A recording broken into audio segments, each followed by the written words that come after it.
One of the best things about there being two big wrestling promotions again today is that, like with what happened in the 90s, wrestlers are able to move around. Hell, we've seen this happen multiple times already over the last 6 years as people go from WWE to AEW and sometimes bouncing back and forth between each promotion on more than one occasion. But while each of these directions are worthy of talking about, it's the former we want to focus on today. Those who went from Jacksonville to WWE, starting with perhaps the most notable example, Cody Rhodes. What makes Cody Rhodes moving from AEW to WWE in early 2022 so notable? Well, because prior to this, it was pretty much one-way traffic in the wrestling war, as so many people seemed to be heading away from Vince McMahon's promotion and over to Tony Khan's. So when the American Nightmare did the opposite then, it signaled a change was in the air. And that wasn't just because he was the first big name to jump. No, it was also because Cody just so happened to be one of the founding fathers of All Elite Wrestling. Why would he leave the place he'd helped create? Well, that story has yet to fully come out, but Cody has since hinted that he had creative disagreements with AEW at the time.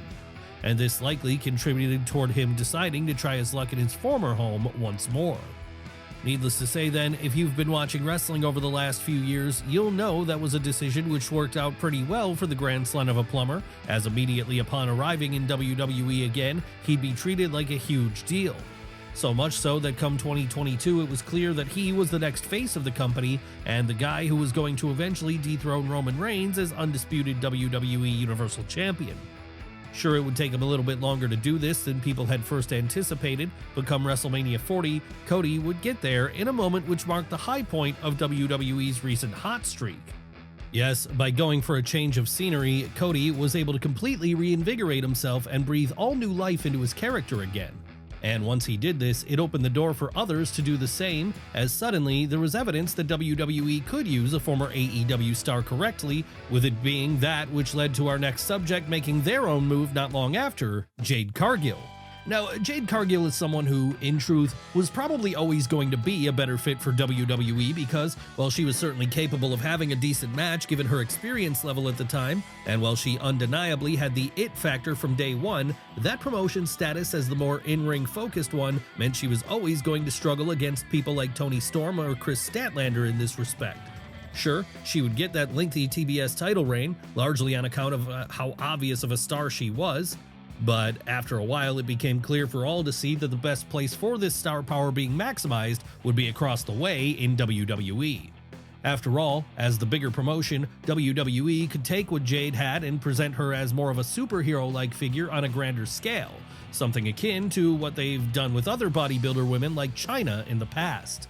And that's exactly why in the autumn of 2023 she did what everyone expected her to do by not re-signing with Tony Khan and instead jumping over to the then Triple H run promotion where they'd begin making plans for her immediate future. What would these plans entail? Well, given she was still pretty green in the ring here, Jade would first be put in a tag team with Bianca Belair, a tag team which allowed her to learn from her more experienced co-worker on the job. And that would on two separate occasions lead to Jade winning Women's Tag Team Gold with the EST. But this wouldn't be her finest achievement to date.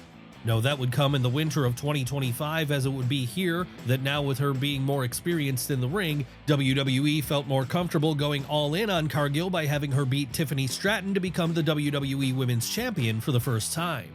Where will she go from here? Well, with WWE likely being her home for a long time going forward, possibly even for the rest of her career, we expect Jade Cargill to continue winning titles and remaining at or near the top of the card. Really though, when you're someone who has the presence that she does, you can't really be slotted anywhere lower. But Jade isn't the only female champion from AEW who's jumped over to WWE in recent years.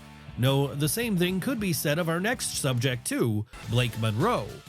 Of course, back when she was working down in Jacksonville, Blake Monroe went by the name of Mariah May, with it being under this name that she joined All Elite Wrestling in November of 2023, and from there immediately began one of the best storylines in that company's history, her partnership and eventual feud with Toni Storm. Hell, so great was this one, it would go on for over a year and would climax in the ultraviolet Hollywood ending, a match which saw May drop the AEW Women's World title she'd first won in front of 55,000 people at Wembley Stadium the year prior. Obviously then, after this angle, the only question left was where she would go from there, and where she would go next turned out to be WWE. Why was that? Well, it appears Mariah's dream was always to end up in WWE. So with her being set on that then, rather than sign a new contract with AEW in June of 2025, she'd instead report down to NXT upon officially signing with this promotion. And after there being rebranded as Blake Monroe, a character which was part Sabrina Carpenter and part her old nemesis Timeless Tony, the Englishwoman immediately set about establishing herself in this new home. How would that go for her? Well, there's certainly been some bumps in the road, but as things stand right now, it seems like things are moving in the right direction, as up until very recently, she was the Women's North American Champion, her first title under the WWE banner. Really, it's just a question now of when she'll get that main roster call-up, as this will be the point the next big test comes for Blake. After all, once she arrives on either Raw or SmackDown, she's going to have to contend with the best the division has to offer. So with that in mind, there's going to be a lot of pressure on her shoulders. But don't let that suggest she isn't capable of rising to the occasion, something that Tony Storm program showed very clearly. No, when push comes to shove, Blake Monroe is absolutely capable of winning the big one, and this is something we expect her to do more and more as time goes on. But what about another current NXT roster member who jumped ship from AEW in 2025? Someone over in the men's division instead? Well, that would be our next subject as it happens, the man who now goes by the name of Ricky Saints. What a journey it's been for Ricky Saints, eh? After all, when he first joined AEW in 2020 during the midst of the lockdown, he was quick to establish himself as one of the rising stars of the promotion. And this would eventually lead to him not only becoming a one-time FTW champion and a one-time men's Owen Hart Cup winner, but also a one-time men's tag team champion alongside Big Bill. So given he had so much success down in Jacksonville, what could have possibly led to Ricky wanting to exit stage right? Well, it appears that at a certain point, he made it clear he was going to WWE when his contract came due, at least in part because his mentor Cody Rhodes was by then working there. And this led to Tony Khan deciding there was no value in using him as an on-screen character anymore. Unfortunately for fans of Starks, however, this meant he'd be off TV for a long time, almost a year in fact. But this had the knock-on effect of meaning that once he was able to go to WWE, it felt like a bigger deal than it might have otherwise. And that's exactly why, upon making a surprise debut in NXT in February of 2025, the man now named Ricky Saints would quickly be pushed into a prominent spot on the card. What spot would this be exactly? Well, as a man who, before the year was out, would be able to say he held both the North American and NXT championships. Quite an achievement for someone so fresh to the promotion. Really, like with Blake Monroe, the only question at this point is when will Ricky get called up to the main roster to there continue rising higher up the card. He'll certainly have a powerful ally when he does so, as, should he land on SmackDown, Cody Rhodes will no doubt be helping him out at every turn.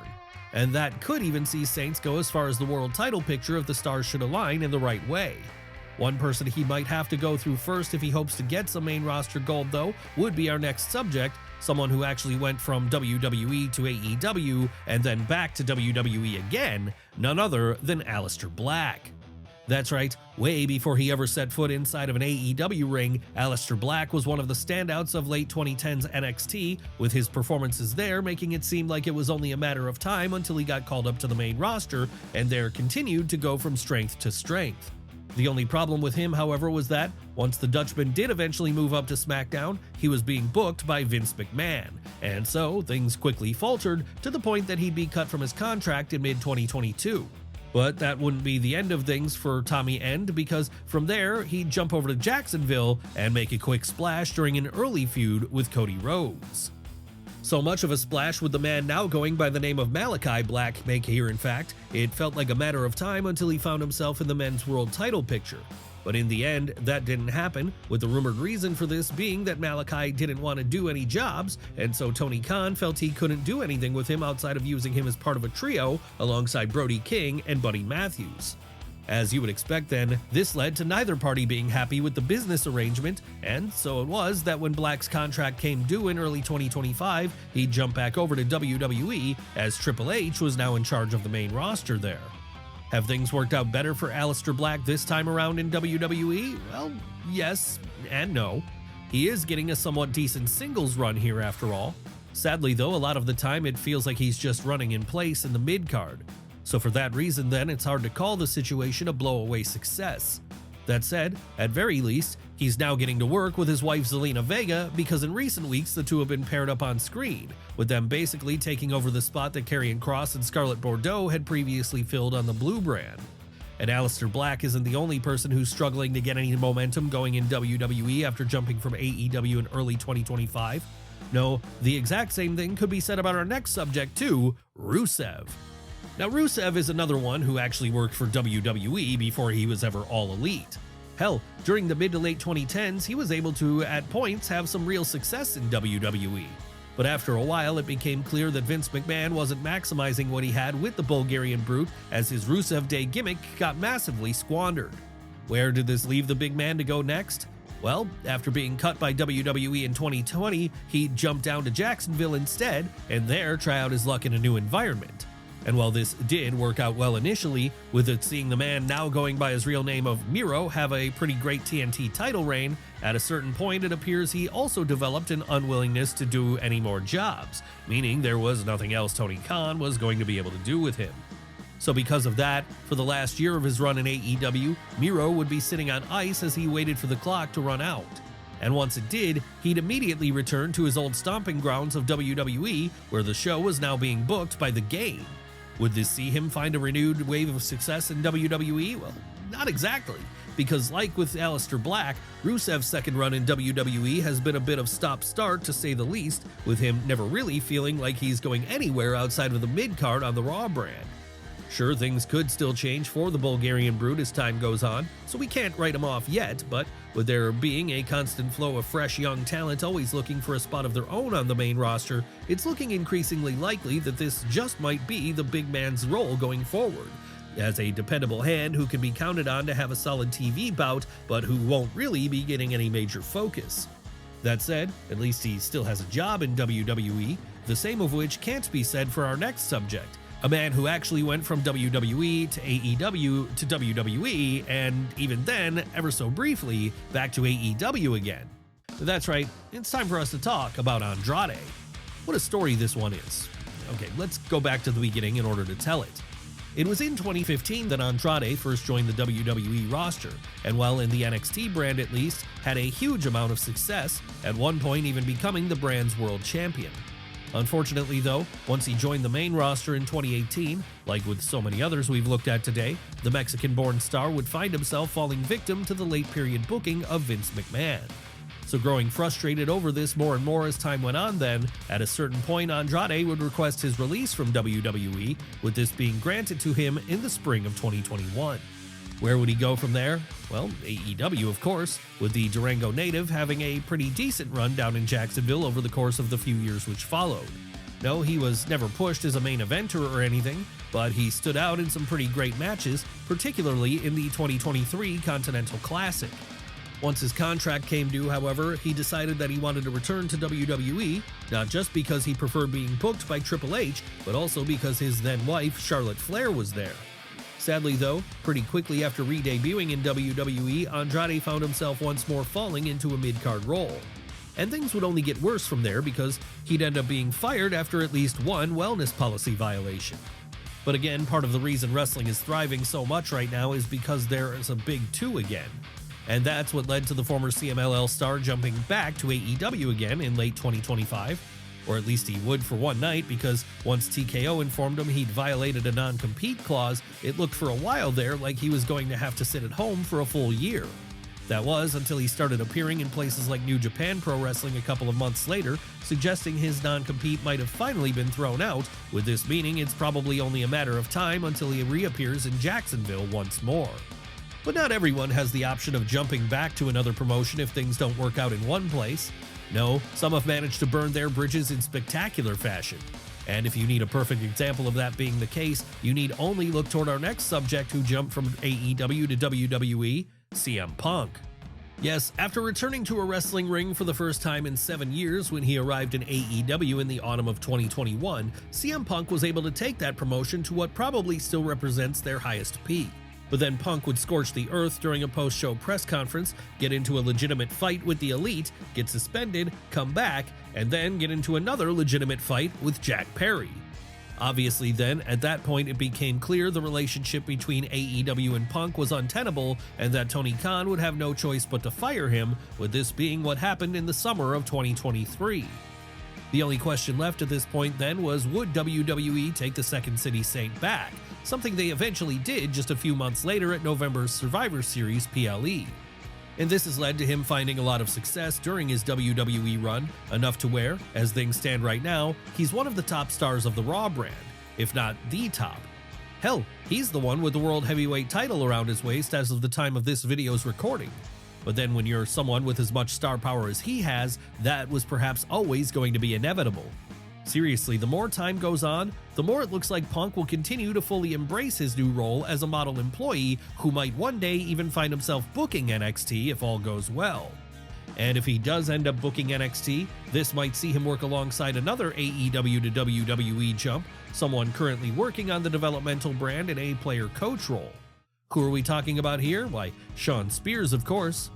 Yes, unlike the other people we've looked at today already, Shawn Spears didn't go to WWE in 2024 in order to be a full-time wrestler. No, that was a role he'd already played there during the mid to late 2010s.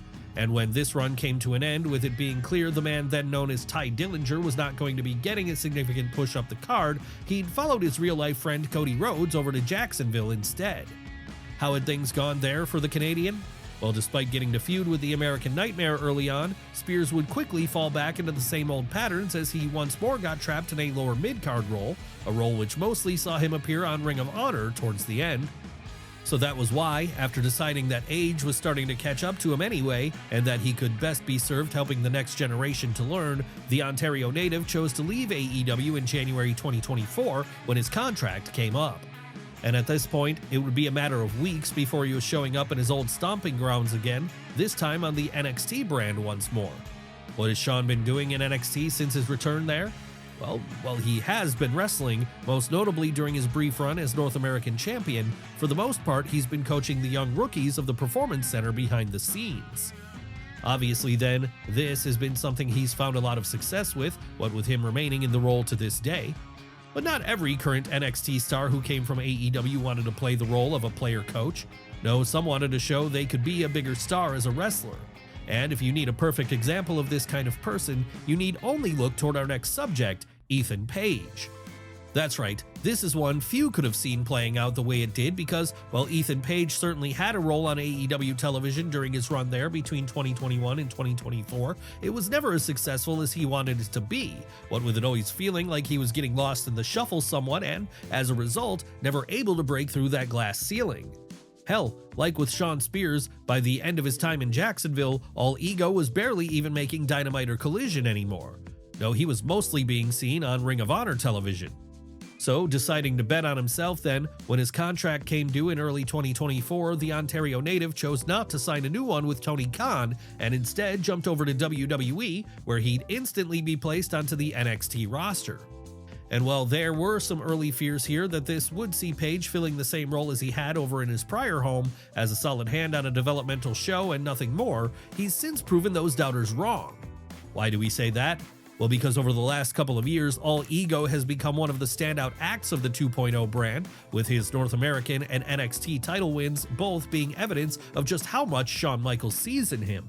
Seriously, what Ethan Page is doing today might represent the best work of his career to date, and that's not even getting into his hugely successful comedic partnership with Chelsea Green, a partnership which has seen the pair become AAA World Mixed Tag Team Champions, and which will likely give the Canadian a clear path toward the main roster at some point.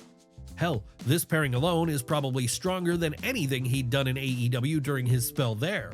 So if you want to talk about the most successful AEW to WWE jumps, All Ego is quietly up there amongst the top of that list. But what about the other end of that spectrum, the people who haven't had as much success jumping between Jacksonville and WWE?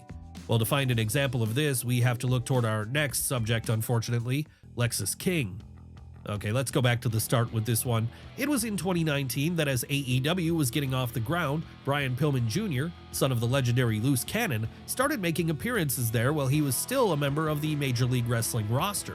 and after showing some early promise during those initial appearances, the Cincinnati native would eventually be signed up by Tony Khan as a full-time act in 2021, with this being around the point he, Griff Garrison, and a pre-evil Stevie Nicks version of Julia Hart formed the Varsity Blondes, a team which played off of the name of Brian Pillman Sr. and Stunning Steve Austin's old Hollywood Blondes duo in WCW. As time went on, though, it became clear Pillman Jr. was not rising above that lower mid-card level in the same way that the Princess of the Dark Throne was, and this led to Tony Khan deciding not to renew his contract when it came due in 2023.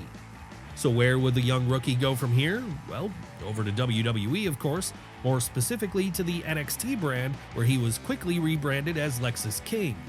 And now, with this new identity, Lexus King immediately set his sights upon proving he could be more than he had been in Jacksonville by chasing after things like the North American title and the NXT Heritage Cup. Unfortunately though, as things stand as of the time of this video's recording, despite getting a run with the latter of those two prizes, it looks like Lexus King might be falling into the David Flair category of second-generation superstars rather than the Charlotte Flair one. That said, he is still young, so there remains time for him to turn things around. And if he can do that, possibly by finding a gimmick which works for him like the loose cannon did for his father, then the sky could potentially be the limit for this still relative rookie. Of course, if Lexus King does manage to break out of that pack, then a main roster call-up would be inevitable. And this is something which would no doubt see him at some point fall under the crosshairs of our next subjects, a duo who jumped from AEW to WWE. Who are we talking about this time? Who else but the Lucha Bros? Now, the Lucha Bros, a team made up of Shoot Brothers, Penta, and Rey Fenix, have long been one of the better tag teams on the planet. This was true throughout their time all across the US indie circuit during the mid to late 2010s, as well as down in Mexico where they performed for places like AAA. That said, it would be in 2019 that they really reached another level of notoriety because this was when they signed with All Elite Wrestling and immediately became a focus of that then fledgling brand's tag team division. How would the run which followed go for the Lucha Bros? Well, amidst a series of classic bouts against the Young Bucks, Penta and Rey Fenix would become one-time AEW Men's Tag Team Champions. By the time 2024 was drawing to a close, it was clear that it was time for things to be freshened up for the pair. And this was why, fully making use of the fact that there was a Big Two again, the Lucha Bros were able to leave the territory in early 2025 and go straight over to another big league when they signed on the dotted line with TKO. Of course, given his contractual status at the time, it would take Rey Fenix a little bit longer to arrive there than it did for his brother. And while Penta was waiting, he'd start a singles run on Raw where he got pretty over with the fans pretty quickly, particularly when it came to things like merchandise sales and live crowd reactions. No, he hasn't won any gold yet in WWE, but it feels like it's only a matter of time until this happens. As for his brother, well, he's had a rougher transition over on the SmackDown brand, where he's also embarked upon a singles run for the most part. That said, it's expected things will change for Rey once WWE decides to finally pull the trigger on reteaming the Lucha Bros, as this will allow them to surely ascend to the top of the tag team division in short order. Obviously then, if and when this happens, it'll only further prove that movement between companies is a good thing, as it allows people to put a fresh coat of paint on their act once things run their course in one promotion. So for that reason then, expect to see a lot more jumps like the ones we've looked at today as the months and years progress.